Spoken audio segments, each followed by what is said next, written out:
As Israel faces trouble on nearly every side, and even sometimes from within, it's important to remember how God is fulfilling His promises to the Jewish people. Julie Stahl has more on how biblical prophecy is coming to pass. In the Bible, God promises the Jewish people a land flowing with milk and honey.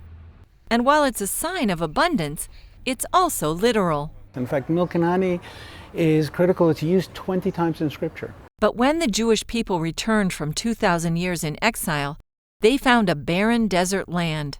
And Orthodox Jewish author Moshe Kempinsky says that was all in God's plan. God says, I'm going to do something miraculous. I'm going to create a land that even though those climate issues don't call for it, it's going to be a land that's going to be filled also with dates and honey and also with milk, so that you know that nothing comes here. Nothing in this land comes here except when it's from me.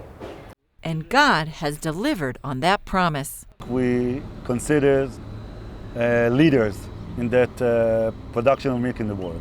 Despite the heat, humidity, and limited resources, the Israeli cow produces more milk per year than cows in the U.S., European Union, and Australia. We keep going up.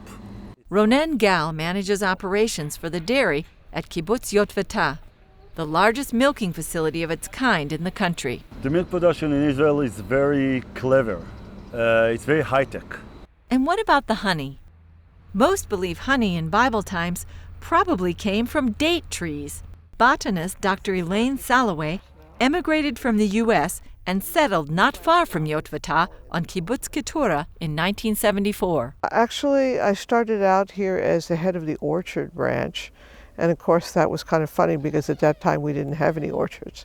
So in the first few years, I was responsible for planting them. And the first orchard I planted was the date orchard, which you can see behind us, which is the main agricultural branch of the kibbutz. There are tens of thousands of acres of date trees in Israel. Salaway planted some 3,000 of those trees here. This date orchard is here at Kibbutz Keturah in the Arava Desert. Each one of these trees produces about 350 pounds of dates a year. Salaway even managed to sprout a 2,000-year-old date seed found by archaeologists years ago at Masada. Nicknamed Methuselah, the tree is now 5 years old. Dates and palms were important in the scriptures, and dates from this area were known throughout the ancient world. The Romans had nothing nice to say about the Jews, except that they had good dates. And their emperors actually used to order Judean dates to eat. And there were some very, very good date varieties in that day. They were famous through the known world. Today, Israel's dates are still famous throughout the world. Israel exports some 12,000 tons of dates each year to 20 countries. Now, Salaway is going beyond dates to grow other life in the desert. I'm looking for trees that love to live in the desert, that rejoice to live in the desert, not the ones I have to keep on life support. She found clues in the Bible. Well, the biblical trees, if they grew here in the old days, why shouldn't they grow here now?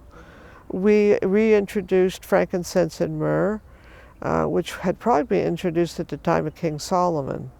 According to what we can tell from folk tales and from the Bible, there was already an incense and a medicinal tree being cultivated here called the balm of Gilead. The frankincense and myrrh brought to Jesus were probably in crystal form like this. According to Kempinsky, the revival of trees in the land is the first sign of redemption. Ezekiel 36 says, mountains, shoot forth your branches, give forth your fruit, because my children are coming home. That's an unusual thing for God to tell a tree. That's what He created a tree to do. Except God is saying in Leviticus, I said it's going to be a desolate land when I kick you out. But watch, when I bring my people back home, this land is going to come forth with blossoms and trees and fruits.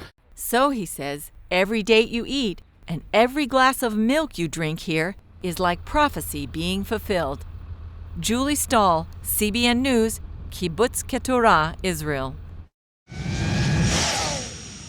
By the way, Julie's story on how biblical prophecy is coming to pass is our most popular story ever. And as Israel and the world face troubles from almost every direction, it's important to remember that God is still at work fulfilling His word. Alpha.